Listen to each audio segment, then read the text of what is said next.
This was actually a tight game throughout, but Trae helped the Hawks go on a 17-8 run to come back and steal game one from Giannis and the Bucks. Giannis played well, by the way. Came just an assist shy of a triple-double, but it wasn't enough. Hawks win on the road, and for Trae, another big performance on a big stage. Take a listen. I'm all for the biggest moments, and I don't know. I feel like I've worked my whole life, and we've talked about it in our little conversations we've had, that just getting to the playoffs is something that I wanted to do this year. And as a team, and not making the last 2 years has been tough. And so just having that motivation that when we got here to be ready, it was definitely something that I was thinking about. I wonder if it was cold in that room, and it was. Trae, just the second player ever to go for 45 and 10 assists in a conference finals or NBA finals game. Now joins Jerry West on that list. I know, it is remarkable. Nick, I'll start there. You ready to declare Trae a superstar? Jenna, I'm not only ready to declare Trae Young a superstar, I will take it a step further. Trae Young is an arsonist. Trae Young has gone through these playoffs. Oh, the Knicks are back. MSG is rocking. I drove past 34th Street yesterday, and it's just a smoldering pile of ash above Penn Station. It's gone. And then, the whole process era. And Ben Simmons' maybe career in Philadelphia. It's just molten rubble on the side of Broad Street. And last night, this man was cackling maniacally while pouring gasoline all over Fiserv Forum. What we are seeing does not have precedent.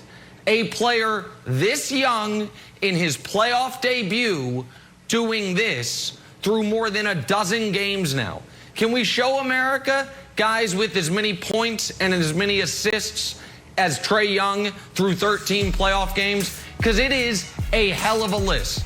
Oh, it's Oscar, it's Luka, and it's Trae. And you see how Oscar and Luka have 2 different years next to their names? It's because they did it over 2 years of playoff runs. Trae, it's his first 13 playoff games. He's done it, and it's all in the same season. Last night, Brandon, he scored 48 in a conference finals game. Full list. Forget the rebounds, forget the assists. Full list of guys to score 48 in a conference finals game. Michael did it once. Dirk did it twice. LeBron did it twice. That is it. That's any age, any amount of experience, any conference finals. Trae just did it. Brandon, if he's not a superstar, then we only got 2 or 3 superstars. He is without question a superstar, and I can't believe what he's doing. Yeah, he was a superstar in college, but the problem is we see too many guys go from college to the league level, and they just fold. So you need to see it. We can actually go back to the Kobe Bryant tribute when he went out there and he dropped 45 points on Kobe's night. And obviously it wasn't a great night for basketball, but in those biggest moments, what are you going to do? And then you go back to, fast forward to MSG and telling the crowd to shut the bleep up. Like the stars, they find a way in the rowdiest conditions, in the toughest conditions to perform at a high level. And then there's this other thing that stars do, Wilds, where, you play with the game, you manipulate the game. That whole shoulder shrug, that's confidence. Only guys who are super confident in their skin, in their game, and their ability actually play with the game. So this whole thing that he's doing where he's hunting for fouls, I mean, it just throws off everything the defense is doing, the opposing team is trying to do. It just breaks down the integrity of what they're doing. You don't know if he's hunting for a foul. You don't know if he's trying to set up another guy, pass the ball. You don't know if he's trying to set up his own shot. You don't know if he's going to continue to dribble and penetrate to the basket. What he he is doing is just different. He's manipulating the game. He's playing with the game, and people just can't stop him. They don't know what to do, Wilds. He's absolutely a bona fide superstar, and he showed us so many different times over the course of his career going back to college. So, yes, Trae Young is a superstar, and it's just ridiculous to see what he and Nate McMillan is doing since they've taken over back in March. Yeah, you know who knows that Trae Young is a superstar? Trae Young.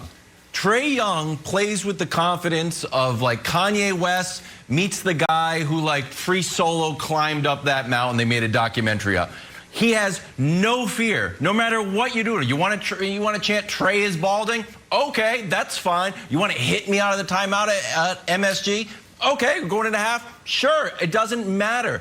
There's nothing the Bucks can do to slow this guy down, Nick. And we talked about it before the show. I'm like, I'm not sure what budget. Should they hit him? He kind of likes that. Should they be more hostile to him? He kind of likes that too. The fact that he's throwing behind the back passes to Kevin Huerter. He's going off the glass passes for John Collins dunks. Great. He's doing the shimmy, which is I felt was insulting to the Bucks, and the Bucks kind of deserved it. Let's go. To me, I don't know what the Bucks' response should be. Giannis, I thought they were going to come out and do something. Whether or not it would have worked is up for argument.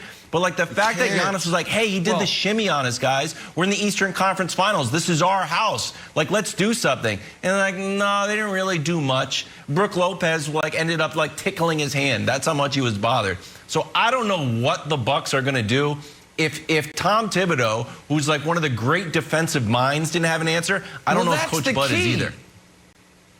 Wilds, if I'd have told you for a slight, undersized scoring guard who is an amazing passer, pardon me, who are the worst matchups for him in the Eastern Conference?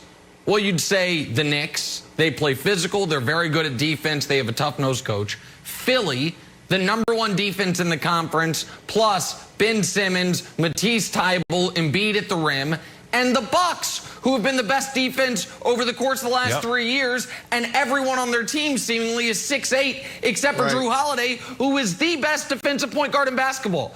He's doing this. He's averaging 30 and 10 in a playoff run, Brandon, where he has, in theory, had the 3 toughest defenses in the conference to go through.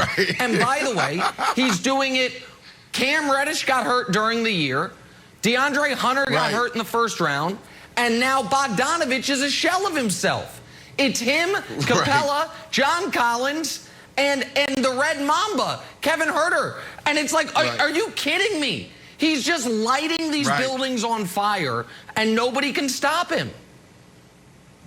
He's in his bag right now, Nick. When you, as a player, no matter what sport you're in, you find the one thing, and I always ask guys when they come into the league, what is the one thing that makes you the best in the world at what you do? So for me as a wide receiver, I knew I was 6'5", 235 pounds, and I was always going to be bigger than a DB. And I leaned into that. I didn't go out there and try to move like Ocho Cinco. I didn't go out there try to run routes, like Marvin Harrison. I was like, I am the biggest receiver in the league. They need to feel my strength. So this whole little thing that he's doing when he gets to the high post, the spacing, the pacing of the game, it sets up everything. It breaks down the whole integrity. And just to cap this off, all right, when you're a superstar when they change the rules for you. Go back to 1967. The NCAA put a no dunking rule in for who?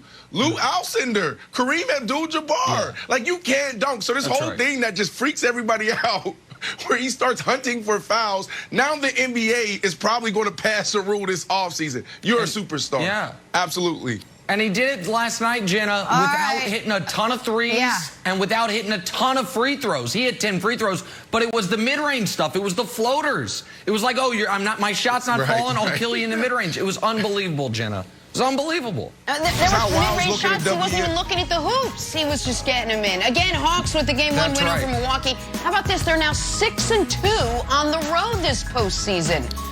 So let's pause and talk about the Bucks, their side of things. How should Milwaukee fans be feeling this morning after that Game 1 loss? This is First Things First on a Thursday morning. Back after this.